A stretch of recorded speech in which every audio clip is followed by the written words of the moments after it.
Aha! Doctor.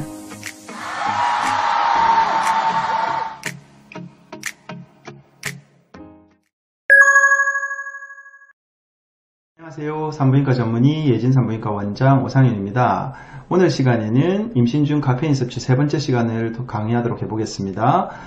많은 임신부들이 커피를 마시면서 여러 가지 걱정들을 하죠. 그 중에서도 우리 아기가 혹시 예민해지지 않을지, 혹시 아기가 자폐증 같은 건 생기지 않을지, 또 아기 뇌발육이나 지능 상태는 괜찮을지 이런 걱정들을 많이 하는데요.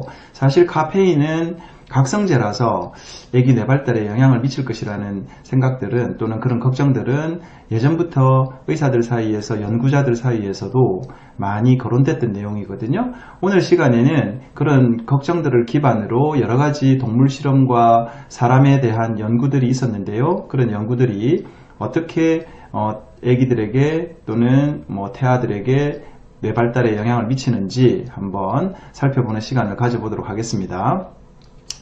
그래서 먼저 동물 연구들을 살펴볼 건데요. 2012년도에 이런 동물 연구들을 했어요. 사실 카페인은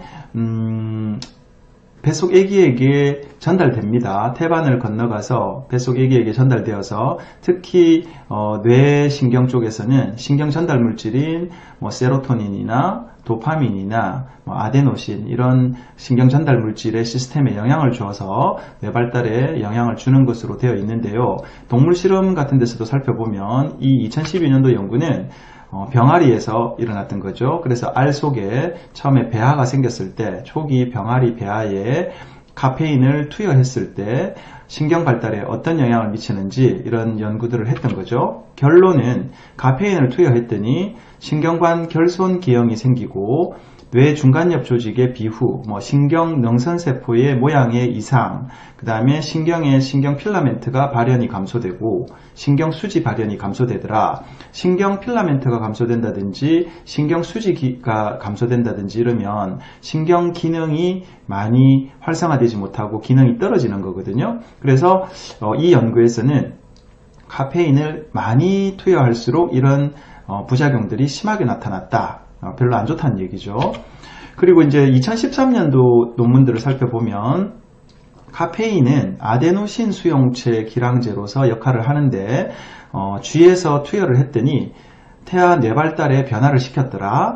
그래서 또 결론을 봤더니 카페인을 투여하고 이제 새끼가 나오면 그 새끼의 생후 첫 주에 어떤 그 조직 검사라든지 이런 연구들을 해봤더니 가바 신경이 해마회로로 이동하고 삽입되는 것을 지연시켰다. 즉 이런 경우에는 신경회로가 흥분성이 증가하고 그 다음에 발작의 민감성이 증가한다. 즉 발작을, 간질 발작 이런 것들을 많이 하는 새끼 쥐가 태어났다는 얘기죠. 그래서 결론은 쥐에서 임신 중에 또는 수유 중에 카페인을 투여했더니 그 쥐의 새끼의 신경 발달에 나쁜 영향을 미치더라. 즉 동물 실험에서는 확실히 이렇게 신경 발달에 나쁜 영향을 미친다. 심지어 이 연구는 수유 중에도 커피를 많이 마시면 좋지 않다. 이런 그 의문 또는 문제점을 시사해주고 있는 거죠. 그다음 이제 2014년에 다시 연구를 해보면 역시 이번에도 쥐 연구예요. 쥐를 연구했더니 임신 중 카페인 섭취는 태아 뇌발달 시냅스 단백질에 영향을 준다. 즉 이제 신경은 신경마다 연결되는 게 시냅스라고 하거든요. 그 시냅스에 여러 가지 신경 전달 물질인 도파민이나 세로토닌이나 이런 것들이 막 이렇게 이동하면서 기능을 하게 되는데 이런 것들에 영향을 미쳐서 결론은 카페인은 비록 적은 양일지라도 태아 뇌발달에 영향을 미칠 수 있다. 이 연구에서는 작은 양이라도 태아 뇌발달에 영향을 미칠 수 있다라는 어떤 결론을 보여준 거예요.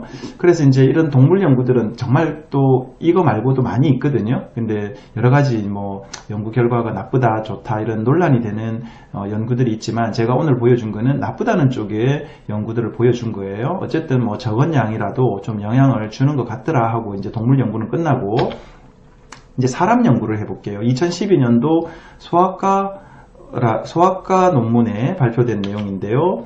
제목은 임신 중 카페인 섭취, 그러니까 임신 중에 카페인, 커피 같은 거를 많이 마셨을 때 5살, 6살 어린이에서 나타나는 문제 행동의 위험성에 대한 연구를 이 네덜란드 연구진에서 연구를 했어요. 그리고 발표를 했던 거죠.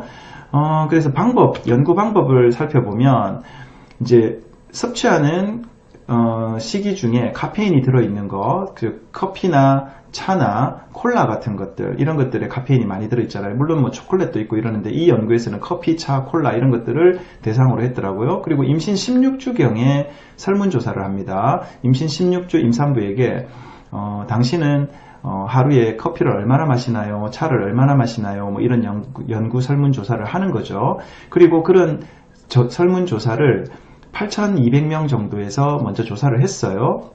그리고 이제 이분들이 나중에 시간이 지나서 애를 낳을 거 아니에요. 그리고 그 아기들이 5살이 되었을 때 이제 그 아기들을 추적해서 전체 문제 행동, 즉 뭐 감정 문제, 행동 문제, 주의력 결핍, 과잉 행동 장애, 우리가 말하는 ADHD 뭐 이런 거 있잖아요. 그리고 뭐 동료 관계 문제, 사회적 문제 이런 항목들을 조사를 하게 됩니다. 그런데 이제 임신 중에 조사를 먼저 하고 그 다음에 5년이나 지나서 조사를 하다 보니까 이제 조사 대상이 8,000명에서 3,000명 정도로 줄었죠. 근데 어쨌든 3,400명 정도의 최종 그 조사 결과가 발표됩니다.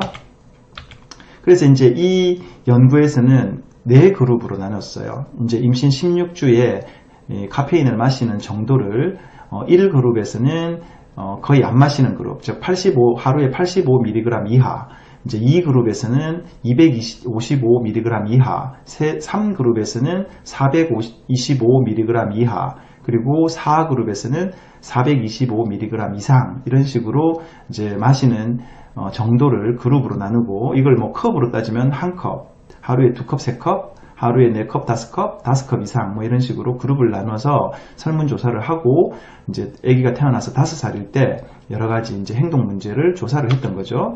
그래서 이제 결과는 이 논문은 카페인 섭취와 행동 문제 또는 사회적 행동 미달의 위험성은 관련이 없었다. 이 논문은 관련이 없다고 나오는 거예요. 그래서 결론은 연구 결과 임신 중 카페인 노출이 카페인을 먹었을 때 자녀가 5살이 되었을 때 문제 행동을 일으킨다는 증거를 제시하지 못했다.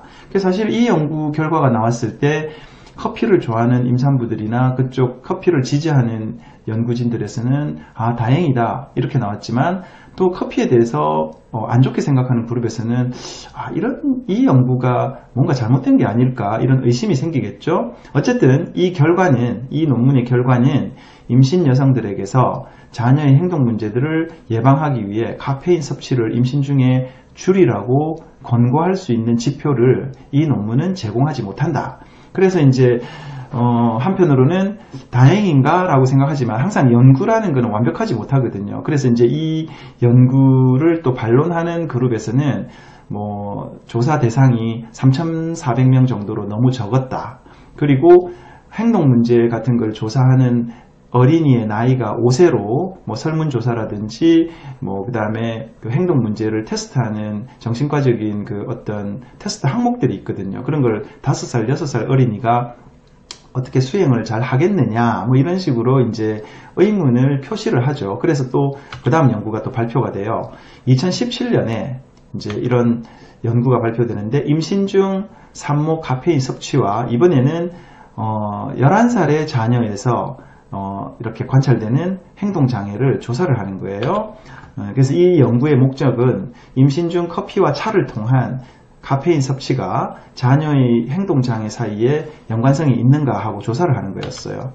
그래서 이제 보통 뭐 카페인은 이 연구에 기반되는 이론은 이런 거였죠. 카페인은 도파민 시스템의 기능에 장애를 준다. 아기 쪽으로 흡수가 되어서 뱃속 아기에게 흡수가 되어서 뇌발달을 할 때 도파민 시스템에 장애를 줘서 행동장애를 일으킬 것이다 라는 기본 전제하에 연구를 하게 되는 거죠. 연구 방법은 이제 이 데니시니까 덴마크겠죠. 덴마크에서 이제 연구를 했고, 그래서 연구 디자인을 보면 1996년도부터 2002년도에 사이에 태어난 어린이, 이번에는 47,491명, 거의 47,000명 정도 되는, 아까 앞에서 연구에서는 3,400명, 즉 연구 대상이 너무 적어서 연구 결과가 그렇게 나온 거 아니야? 하고 이제 반론을 하니까 이번에는 굉장히 많은 수를 연구를 하게 되는 거예요. 그리고 그 어린이들을 조사하는데 임신 15주와 30주에, 즉 임신부가 15주였을 때, 30주였을 때 커피나 차를 얼마나 마시는지 이제 설문조사를 작성을 해두는 거예요. 그리고 11년 후에 이제 태어난 아기가 11살이 될 때 어린이의 부모와 선생님에게 설문조사를 해서 그 어린이가 행동장애가 있는지 위험비로, 그러니까 이제 몇 %의 위험이 증가하는가 하는 위험비로 측정을 해서 이제 이 연구는 발표를 합니다. 그래서 결과를 한번 살펴볼까요? 결과를 보면 임신 15주에 1일 8컵 이상, 이 8컵이라고 하면은 거의 카페인 1일 섭취 800mg이죠. 사실 이 연구는 카페인을 많이 마실 경우 어떤 문제가 생기는가에 대한 연구를 하는 거예요.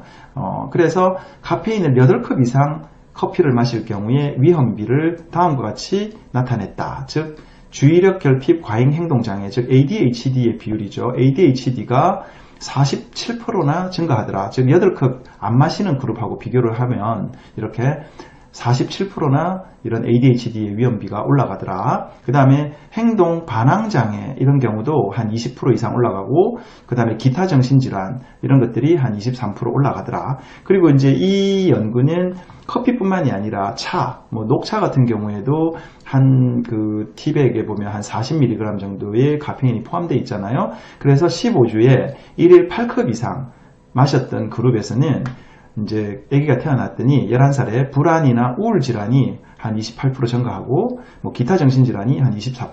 그러니까 커피뿐만이 아니라 차 섭취를 해서 카페인을 먹더라도 카페인은 많이 마시면 이런 신경정신과적인 정신과 문제를 좀 일으킬 수 있다라는 결과를 나타내는 거예요. 그래서 결론은 뭐냐면 임신 15주에 산모가 커피나 차로 카페인을 많이 섭취할 경우, 사실 이 논문은 8컵 이상이나 마셨으니까요. 굉장히 많이 마시는 그룹이죠.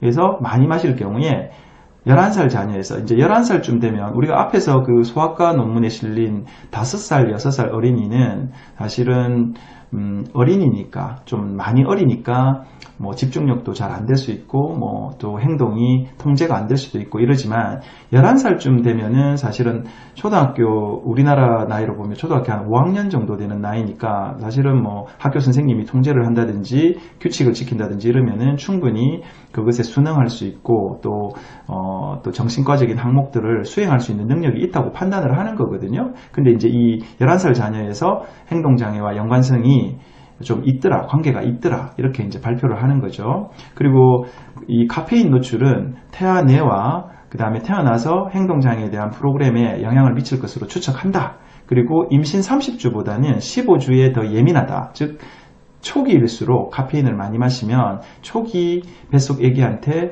더 나쁜 영향을 미치는 것 같다 하고 결론을 내렸죠. 물론 이 논문도 완벽한 건 아니에요. 사실은 우리가 임신부 중에서 어떤 임신부가 하루에 커피를 8잔씩 마시겠어요. 그렇지만 이제 이 연구를 했던 덴마크 같은 경우에는 임신 중에 커피를 그렇게 제한하지 않는다라고 서론에서 이 논문에서는 발표를 하고 있거든요. 그러다 보니까 이제 이런 연구도 수행하기에 적합했다 하고 밝히고 있는데, 그렇지만 우리나라 같은 임신부들은 많이 정보를 얻어서 또는 산부인과 선생님들이 주의를 줌으로써 사실 하루에 커피를 한두 컵 마시잖아요. 그래서 보통 제가 1편에서도 강의할 때 적정 카페인 섭취량은 1일 200mg 이내로 섭취를 하라, 이런 식으로 강의를 했는데 이렇게 고용량으로 마시는 경우는 문제가 있다라는 것을 이 논문은 제시를 했던 거죠. 그리고 저용량에 대한 부분은 아직 연구가 안 돼 있고 또 하더라도 아직 결론이 그렇게 명확하게 나 있는 것은 아니에요. 그러다 보니까 미국 산부인과 학회도 1일